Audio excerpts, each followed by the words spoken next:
Ancient Egypt यानी कि पुरातन मिस्र के बारे में तो आपने बहुत कुछ सुना ही होगा, जैसे कि पिरामिड्स, ममीज, फारोज। एंशिएंट इजिप्ट के रूलर्स जिन्हें फारोज कहा जाता है, उन्हीं की डेड बॉडीज को प्रिजर्व करके ममीफाइड किया जाता था, पिरामिड्स के अंदर रखा जाता था। उस समय कुछ ऐसे भी चीजें होती थी जिन्हें आज नॉर्मल तो नहीं कहा जा सकता। तो चलिए कुछ ऐसी इंटरेस्टिंग बातें प्राचीन मिस्र के बारे में जानते हैं।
किंग टट के कब्र को खोलने के बाद उस रिसर्च में जो फाइनेंशियल हेल्पर थे, कुछ ही महीनों के बाद तो उनकी मौत हो गई। जिस रूम के अंदर किंग टट के कब्र को खोला गया था, उसी के बगल में तूतनखामुन के 2 स्टैचू थे जिनके सर पे कोबरा के मुकुट पहने हुए थे। और उस दिन आर्कियोलॉजिस्ट का एक पेट कैनरी का भी मौत हो गया, और वो भी है कोबरा की वजह से। और कुछ साल बाद उन आर्कियोलॉजिस्ट की भी मौत हो गई, और उसी दिन उनका कुत्ता भी मारा गया।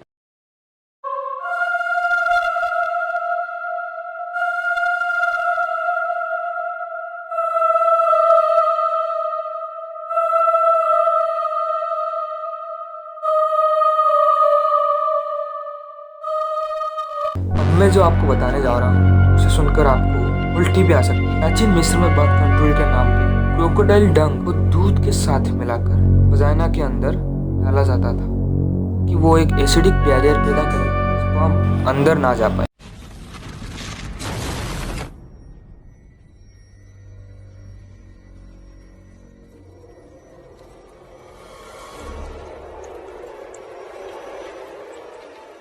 प्राचीन मिस्र काल में इनोसेंट लोगों को मारकर पुलिस झूठा कन्फेशन निकालना तो बहुत ही नॉर्मल था। कन्फेशन निकालने के लिए उन्हें हर हद तक टॉर्चर किया जाता था, छड़े पे लात के साथ, पैर पर गुदगुदी और ऐसे ही बहुत कुछ। टॉर्चर इतना पेनफुल था कि कोई भी उसको खत्म करने के लिए कुछ भी झूठा कन्फेशन दे देता था।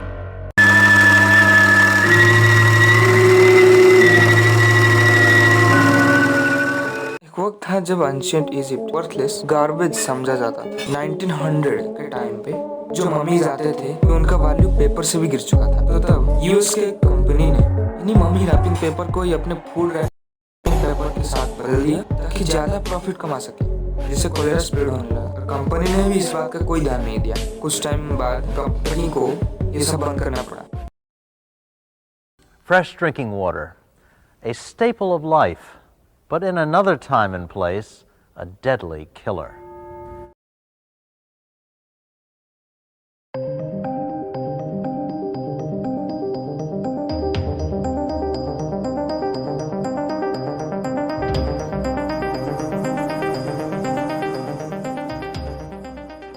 Akhenaten was an Egyptian ruler was basically the worst boss ever possible. जब वो राजा बना तो उसको अपनी मूर्ति बनाने की क्या बुखार चढ़ी। उसने 20,000 लोगों को फोर्सफुली काम करने के लिए लाए जब तक वो काम करते करते मर नहीं जाते। Bones found in the town's cemetery suggested that more than 2/3 of men broke at least one bone while they worked. And the worst thing that, and if anyone tried to escape, he ordered them to starve to death.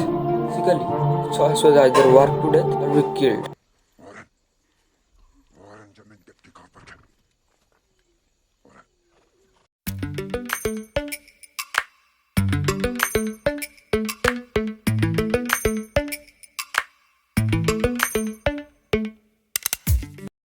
दौर में बहुत से common चीज़ें हैं जो आप होते हुए देखते हैं या फिर इस्तेमाल भी करते हैं। उनमें से कई सारी चीज़ें प्राचीन मिस्र के देन हैं। प्रोटिस्ट, जो कि पहली बार पिरामिड को बनाने बदले पेमेंट ना मिलने के कारण वहाँ के वर्कर्स ने पहली बार प्रोटेस्ट करना शुरू किया था लगभग 1600 बीसी में हाइकोसस फारो के विरुद्ध, और उस प्रोटेस्ट में वर्कर्स की जीत भी हुई थी। एस्ट्रोनॉमी यानी कि खगोल शास्त्र प्राचीन मिस्र में ही शुरुआत हुई थी। Law and tax system 3000 BC के आसपास उर नेमो के द्वारा तैयार किया गया था। ऐसे ही और भी बहुत सारी चीजें हैं जैसे कि policeman, mail, human rights, lunar calendar, sickles, wells यानी कि कुएं, सीजर्स एटसेट्रा एटसेट्रा एटसेट्रा।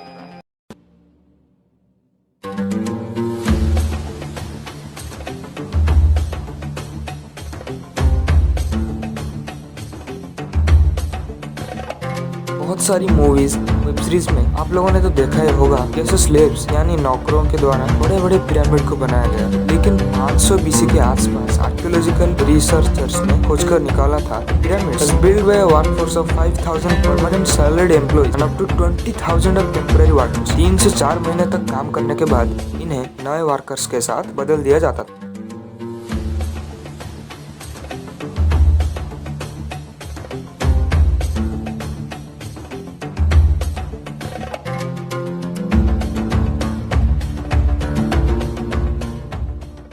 प्राचीन मिस्र में कुछ फारोज और कुछ गिने चुने लोगों को ही ममीफाइड किया जाके उनके बॉडीज को प्रिजर्व करा जाता था, क्योंकि ममीफिकेशन में कम से कम 70 से ज़्यादा दिन लगते थे और ये महंगा भी। तो इस प्रोसेस में पहले एक लोहे के धातु से सर के ऊपर से लेके नाक तक काटा जाता था और फिर एब्डोमेन मसल्स के पास छेद करके वहाँ से पूरी बॉडी के सारे ऑर्गन्स को निकाला जाता था सिवाय हार्ट के। उन ऑर्गन्स को अलग अलग कैनोपिक जार्स में रखा जाता था और फिर उनको नेट्रोन यानी कि नेचुरल सॉल्ट और एक प्रकार के तेल से 1.6 किलोमीटर के कपड़े से कवर किया जाता था। ये प्रोसेस टाइम टेकिंग के साथ बहुत ही महंगा भी था।